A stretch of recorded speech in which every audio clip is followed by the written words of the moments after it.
خیبر پختونخوا کی وزارت حاصل کرنے کے لیے کئی لوگوں نے ایڑی چوٹی کا زور لگایا۔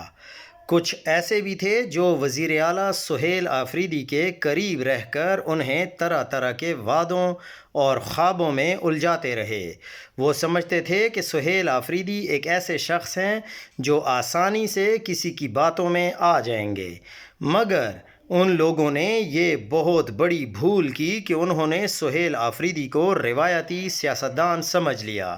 سہیل آفریدی کو بارہا یہ باور کروانے کی کوشش کی گئی کہ بعض افراد کی عمران خان سے ملاقات ہو چکی ہے اور عمران خان نے انہیں مخصوص ہدایات دی ہیں، لیکن ڈاکٹر عظمیٰ کی ملاقات کے بعد تمام حقائق سامنے آ گئے۔ اس سے قبل سہیل آفریدی پر دباؤ ڈالا گیا کہ وہ فوری طور پر کابینہ تشکیل دیں، کچھ مخصوص نام شامل کریں اور بعض لوگوں کو وزارتوں کا وعدہ کریں، مگر سہیل آفریدی نے کسی دباؤ کو خاطر میں نہ لاتے ہوئے اصولی موقف اختیار کیا۔ آج سہیل آفریدی اپنی صوبائی کابینہ کا باضابطہ اعلان کر چکے ہیں اور اب بہت سے عناصر ان کی کابینہ کو متنازع بنانے کی سازشوں میں مصروف ہیں۔